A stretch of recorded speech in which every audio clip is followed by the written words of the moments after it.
And a wonderful, wonderful good afternoon again. Why? Because this is the day of plenty. This is the day of abundance. It's amazing when the doors fly open and you actually see what's in the kingdom.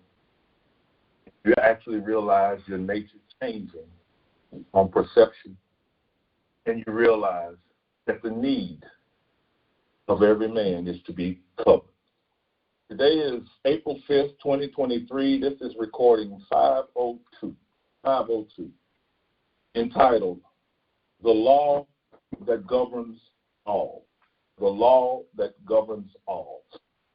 Just to let you in a little bit on some of the little things that happen that I don't talk about. Because generally I prepare a message ahead of time.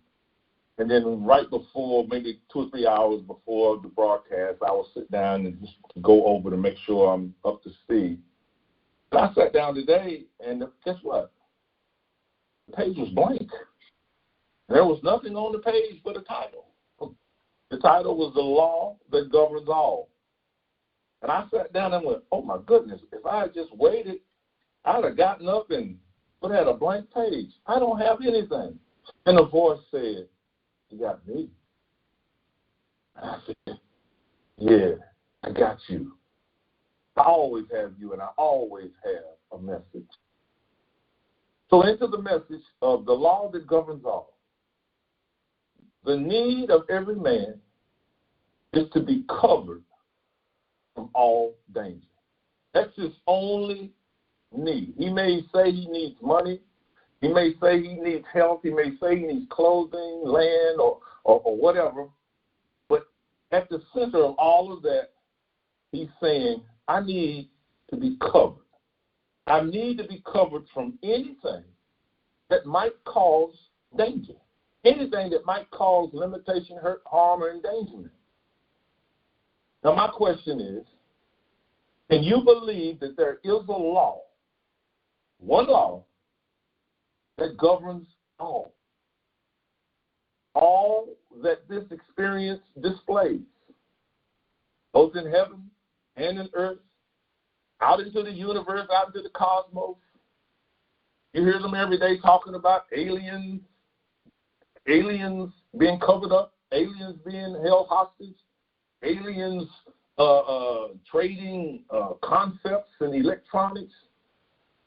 And if you're not careful, that little thing called fear will creep in and cause you to maybe encounter an alien where you live, and you'll wonder, am I covered? What prayer do I pray that covers aliens, alien abductions? And then it comes to you, wait a minute, if there are things that we would classify as aliens, they would have to be created by a law superior to themselves. And our God has told us that there is only one God and no God that he contends with. Therefore, one law. So therefore, the question is, can you believe that there is a law that governs everything in this experience? One law governing all that is seen and not seen. If you can, then you are well on your way to freedom and salvation. Why can I make that statement conclusively and emphatically? Well, I'm reminded of when I was early in the ministry, I came across a law. It was in one of the holy writings of that have not been canonized in the Holy Bible. But it came as best I can remember, it says there is one law irrevocably ruling the universe by which all things come into existence. And there is nothing that comes into existence except by this law. And I remember thinking back then, can it be? Is there such? But now I've come a full circle and then another 180 degrees to realize there has to be. Because if God is God, he cannot contend, and there cannot be any law that he ever has to even notice, even take to mind. Now, to look at how we can come upon this one law and live with it, we look at the physical plane in which we live. And we are constantly presented with laws that, if not obeyed, the results could be devastating. I'm not talking about going out into the rain and getting wet. I'm not talking about the wind blowing and maybe destroying something of value. I'm talking about 2 or 3 laws that most people are well aware of. Gravity, electricity, water. Now, these are laws displayed on the earth plane, and they are laws. They have properties and characteristics that must be complied with. For if we do not comply with the awesome properties of their experience of these laws, a person's experience will most likely end with not so satisfying results. He who would enter into a relationship with any law must become one with that law. Submission, service, obedience. Nothing held back. Every law on the physical plane, physics, gravity, water, electricity, every law is available to give all that it has. These effects are most powerful, and if not respectfully observed, they can appear as punishing. But they are not. They are just the result of disrespect and an unknowing conviction. Disrespect, and disrespect does not have to be, animated, aggressive, put on display with scowls and whatnot. Disrespect is simply, well, I can cut this corner, I can do this easier if I do this. But you best know if what you're getting ready to do, if it is not in compliance with that law, you're going to get a result that you don't really desire. And the other one is the unknowing conviction. Much like we have for God, unknowing. God must be a conviction of the soul. Even if I make mistakes, as Abraham did, as Jacob did, even if I make mistakes, think about it. The conviction of the soul of the legitimacy and authenticity of God was apparent in their lives. And God looked over their mistakes and counted their conviction as righteousness. The trip to heaven is a law of conviction that demands oneness. Total obedience to the one law. Jesus stated that the only one that would enter heaven is the one that came down from heaven. And you know what Christianity did with that statement. And yet, we think that we're going to practice going to heaven when Jesus said the only one going is the one that came down. Well, as far as Christianity is concerned, Jesus is the only one that came down from heaven. So why isn't it just by deductive reason realize that he's the only one that's going to go back? Because he came to reveal to us that we too had come from this place, and we had become infected with the laws and rules and limitations of this physical plane of existence, and he came to offer us the way out of this. Now, the one difference was he said that you would not have to make yourself known as he made himself known.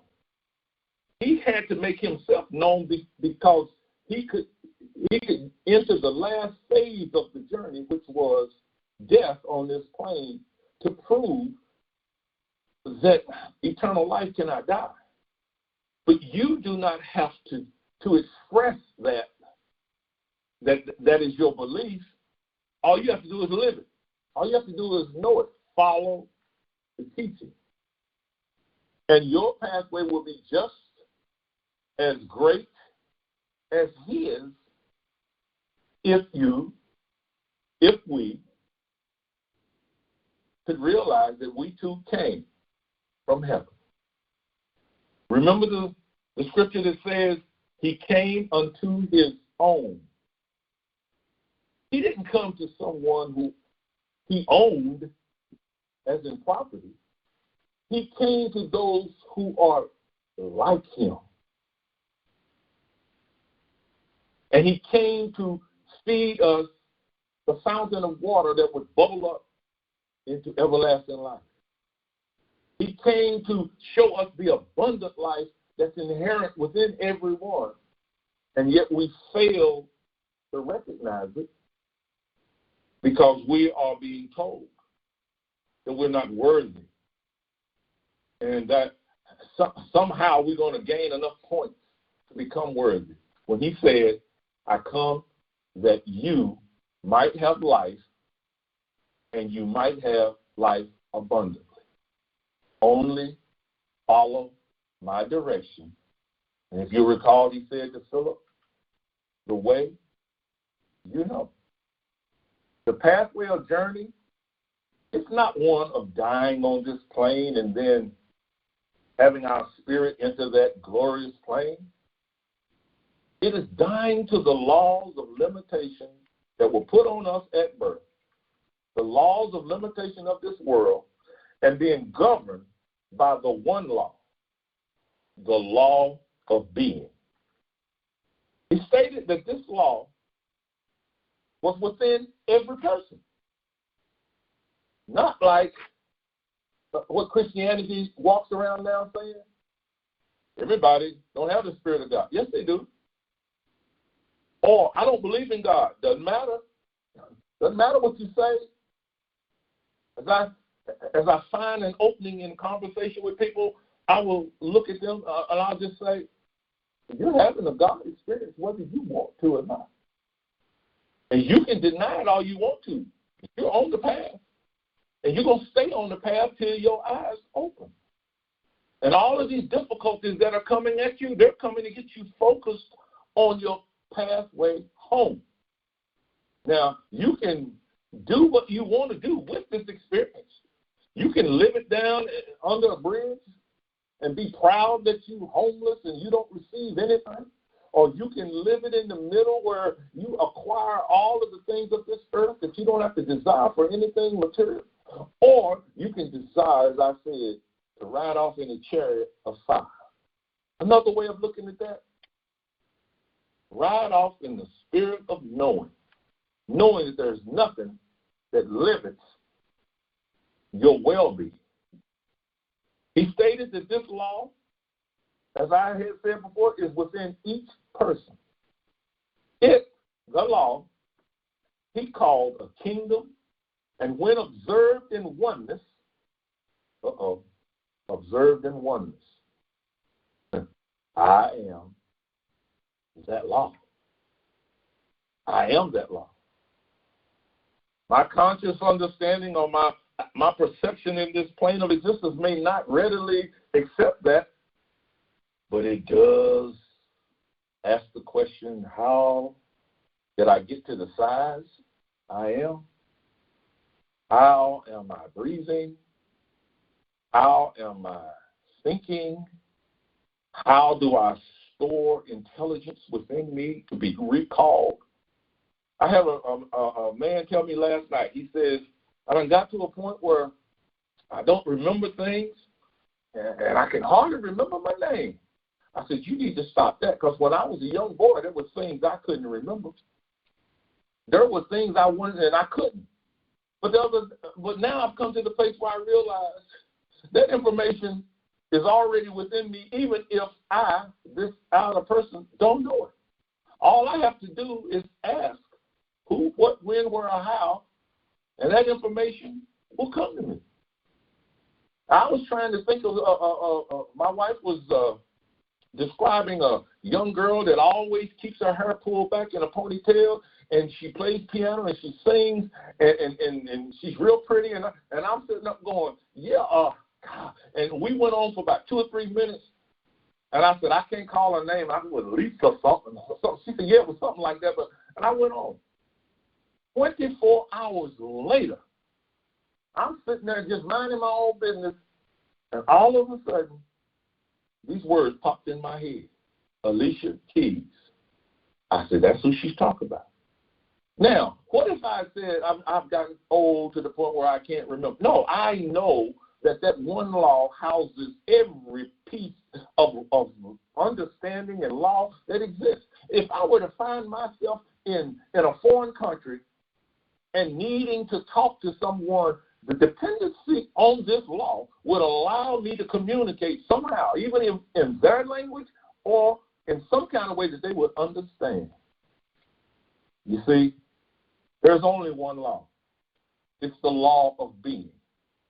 And it demands that if we are to reach heaven, we are to coordinate our search in understanding within, not without. He stated that this law, as I said before, is within each person.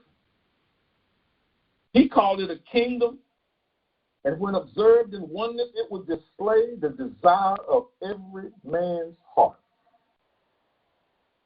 We must be born anew, untouchable by anything that is not included in the law of one. The mistake made is trying to learn about God, thinking that will bring about some pleasing acceptance of God to allow us to enter heaven after we've died on this plane. That's the mistake. This law, when comprehended, will nullify every threat that can be suggested. It is the law of God that, when recognized, allows immediate entrance into and access to all that heaven has. Just like the 3 laws we previously entertained and discussed.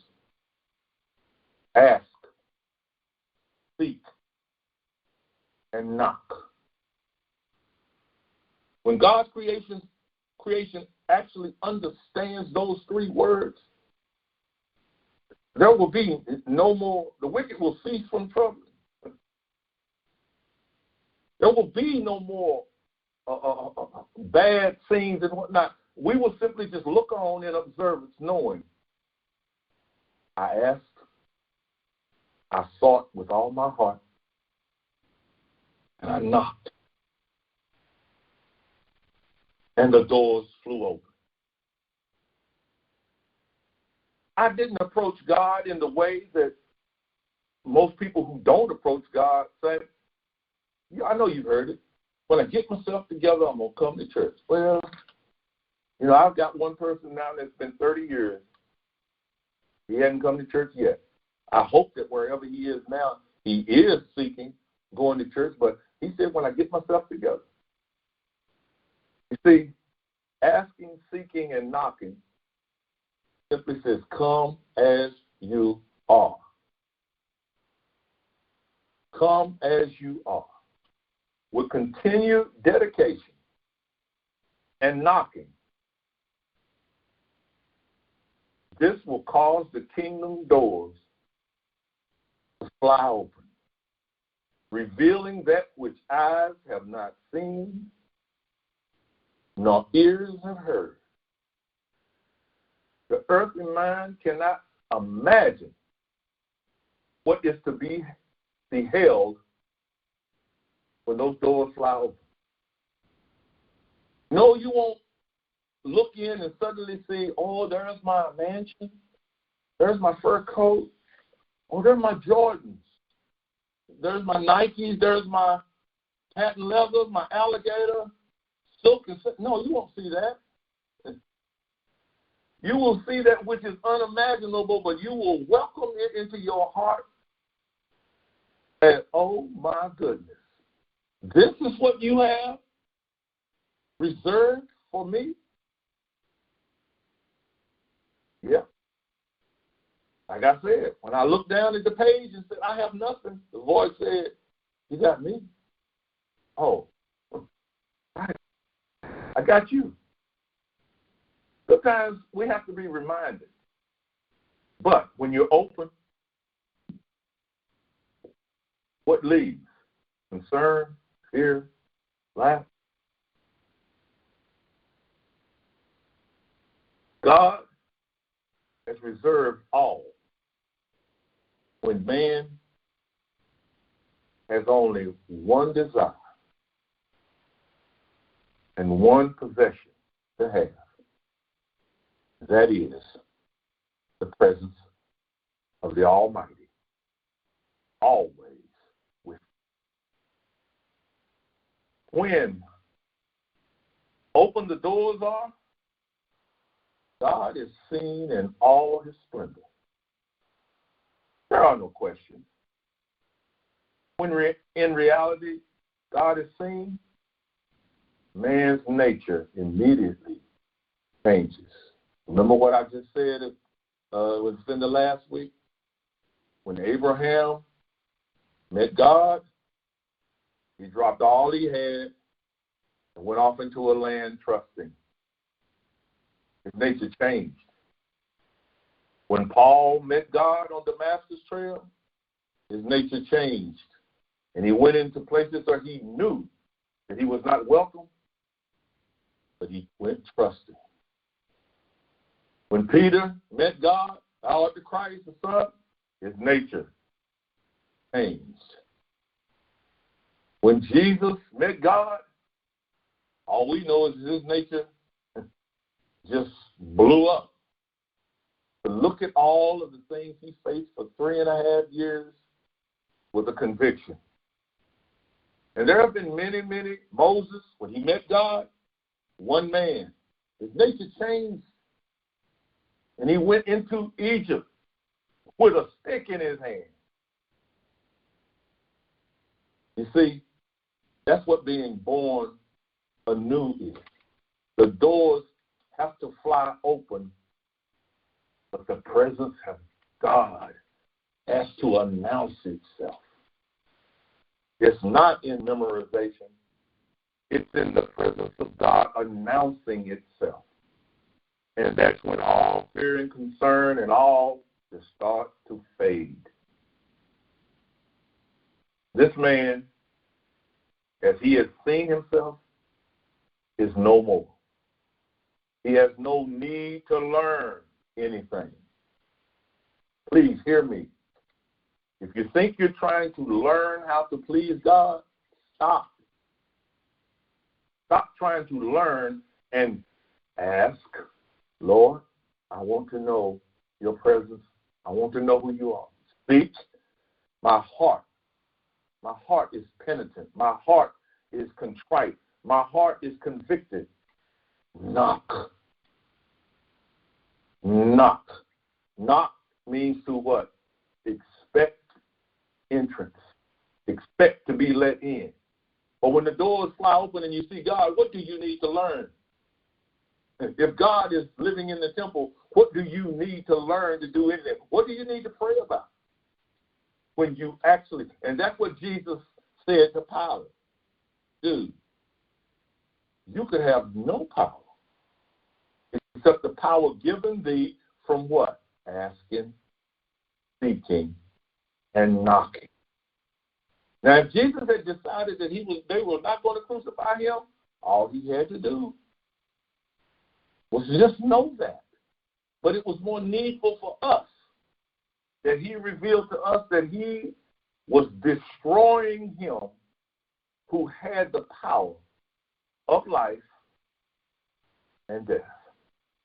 And therefore, we have no need to learn anything but just to accept the fact that God is, and when God announces himself, we enter into the Sabbath where we no longer work. We cease from working as God ceased from his. As I stated before, this man is no more. He has no need to learn anything because his maker is now visible to him. Here, there, everywhere. No questions. God is now living in the temple, the house prepared to receive him. Now, only required is a constant thankfulness wherever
I don't know what just happened, but we just got disconnected, but that's not a concern. Now I'll repeat what I just said. Now, only required is a constant thankfulness wherever one might find himself, a knowing of the presence with them always glorifying itself. How awesome it is to recognize that the need not amass certain abilities to enter the kingdom that is and has always been with him, only requiring recognition. That which he has sought, he has discovered to have always been in possession of. No more searching, but a Sabbath rest enters his conscience, allowing him to declare, I need not fear man, whose breath is in his nostrils. And certainly I must have no faith in man, for I am convinced of an invisible life, an invisible law, and an invisible being. In me lives the law that governs all. God bless.